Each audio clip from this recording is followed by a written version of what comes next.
ಸ್ನೇಹಿತರೆ ನಮಸ್ಕಾರ ಕಣ್ರಿ. ಯಾವುದಾದ್ರೂ ಒಂದು ವಿಷಯಕ್ಕೆ ಸಂಬಂಧಿಸಿದಂತೆ ಮಾತನಾಡುವ ಭರದಲ್ಲಿ ನಾವು ಏನು ಹೇಳ್ತೀಯ ಗುರು ನೀನು, ಬರೀ ಓಬಿರಾಯನ ಕಾಲದ್ದು ಹೇಳ್ತಾ ಇರ್ತೀಯಲ್ಲ ಅಂತಿರ್ತೀವಿ. ಸ್ನೇಹಿತರೆ, ಓಬಿರಾಯ ಕಾಲ ಅಂದರೆ ಏನು, ಯಾರ್ರೀ ಈ ಓಬಿರಾಯ, ಈ ಓಬಿರಾಯನ ಕಾಲ ಯಾವಾಗಿತ್ತೋ ಸಂಕ್ಷಿಪ್ತವಾಗಿ ತಿಳಿಯೋಣ. ಸ್ನೇಹಿತರೆ, ಓಬಿರಾಯನ ಪೂರ್ಣ ರೂಪ ಓಲ್ಡ್ ಬ್ರಿಟಿಷ್ ರಾಯಲ್ ಅಂತ ಕಣ್ರಿ. ಇದನ್ನು ಸಂಕ್ಷಿಪ್ತವಾಗಿ ಓಬಿರಾಯ್ ಅಂತಾರೆ.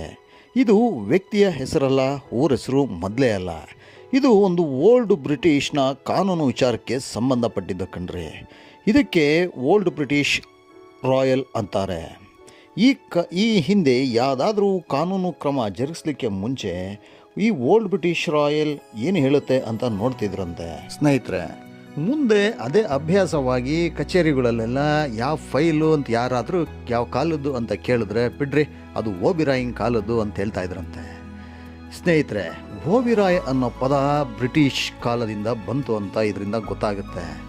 ಓಬಿರಾಯನ ವಿಷಯ ನಾನು ಹೇಳ್ತಾ ಈ ಸಂಚಿಕೆಯನ್ನು ಮುಗಿಸ್ತಾ ಇದ್ದೇನೆ. ನಮಸ್ಕಾರ ಕಣ್ರಿ.